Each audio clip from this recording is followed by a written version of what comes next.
After days of silence, Landon Drake suddenly invited me to our Hidden Creek Hideout on our 9th anniversary. When I arrived, rose petals fluttered like snow, and 999 heartfelt letters descended from above. Overwhelmed with joy, I opened one of the letters, only to see the words, "To my dearest love, Talia."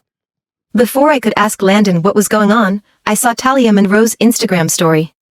"When the right person loves you, you shine bright. P.S. Sorry, old lady, for stealing your surprise, but my darling's love is untouchable." Is the picture attached? A deed for a house and my wedding house. Stunned, I barely registered Landon storming in, only to launch into a tirade. "She's just a kid who wanted some romance. Do you have to be so jealous?" Calmly, I tossed the letters and the house keys into his hands. "Well then, congratulations on your wedding. Enjoy." Content. Landon's grip faltered, and the letters and keys clattered. The sound of the fake keys hitting the ground felt like a dagger to my chest. Fake. Even the keys were fake. A flicker of guilt crossed his face, but it quickly morphed into righteous indignation. "Maisie, how old are you? And you're still fighting over stuff meant for a kid? You've let me down." A kid? If I remember correctly, Talia Monroe is 2 years older than me. It turns out that when loved enough, someone can be pampered like children, no matter their age. I found it laughable and didn't bother responding. Turning on my heel, I walked away. As I left, memories of the past 9 years flooded my mind. We have met in college and have been together since. There have been no dramatic highs or soul-crushing lows, just steady, quiet happiness. Friends often told me to hold on tight to Landon. He might be a bit old-fashioned, but he's a good man, faithful and thoughtful in the little things. And I believed it. His lack of romantic gestures was just part of his personality. Now I realize it wasn't a matter of personality. I simply wasn't worth the effort.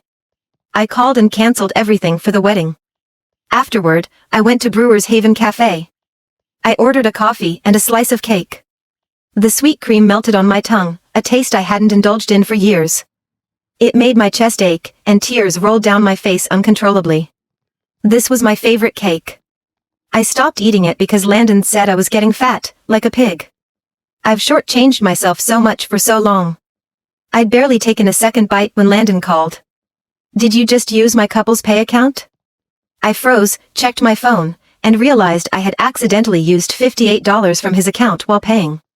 I remembered begging him to set up that account with me.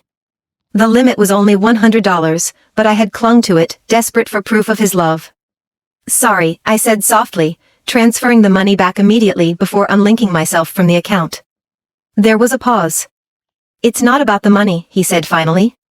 "I'm just trying to teach you to be more independent. Women who rely on men aren't attractive." I said nothing. Sensing the awkwardness, he switched topics.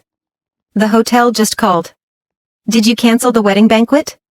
"Yes." I took another bite of cake. "Good call," he said, a rare note of approval in his voice.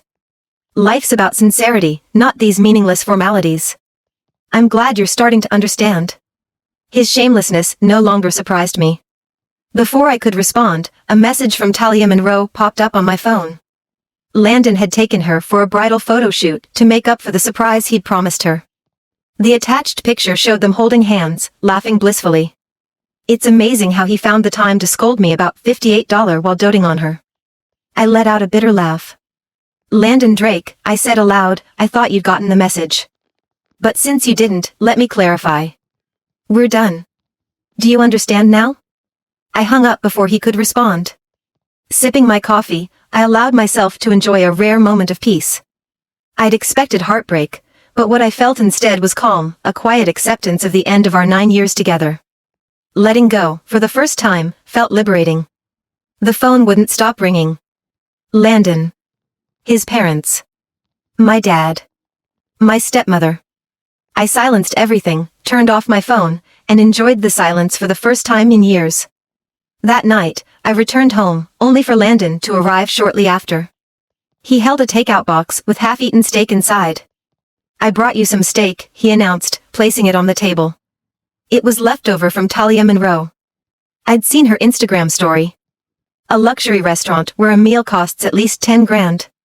She'd written, Couldn't finish it, so might as well feed the stray dogs. And I was the stray dog. The cold, greasy meat made my stomach churn. The stench of leftover sauce hit my nose, and I couldn't hold it in. I ran to the sink and retched. "Take it away." Landon frowned. Only when he saw me vomiting did he finally remove it. "You're so dramatic. Maisie, money doesn't grow on trees. You'll need to learn to be frugal when we're married, right?" I rinsed my mouth and wiped my face. "Be frugal? So you and Talia can enjoy the savings?" His face darkened. Sensing the change, he hesitated before pulling a gift box from behind his back and tossing it toward me. The unsealed box tumbled open, revealing a white lace veil. It was stained. "Talia has great taste. She picked this for you. Consider it my gift, no need for you to pay me back." He stepped forward, intending to place it on my head, but I stepped back, eyes burning. Landon Drake had never once treated me like a person. "Keep it," I said, my voice steady. "You'll need it." Turning, I headed to the bedroom to pack my things. Before I could close the door, he grabbed my arm with bruising force. I cried out as blood seeped from an old wound on my arm, a knife wound from 2 weeks ago when I'd shielded him in a fight. The pain was sharp, but his words had cut deeper that day. "Talia was scared," he had said. "Go to the hospital yourself. I'll cover half the bill." Tonight, his eyes showed a fleeting trace of guilt before his phone buzzed, and he hurriedly left the room. Minutes later, Talia's message lit up my phone. "Can't sleep. My darling came to tuck me in." I replied coldly. "Take him. A bitch and her dog, may you last forever." After finishing packing, I called Cassidy Bloom. "Maisie, happy birthday. Did you get the gift I sent you?" Cassidy's cheerful voice bubbled through the phone. Hearing her, my nose stung, and moments later, tears streamed down my face. It was my birthday. Even I had almost forgotten. "What's wrong, Maisie?" Cassidy's tone grew concerned, picking up on my sniffles.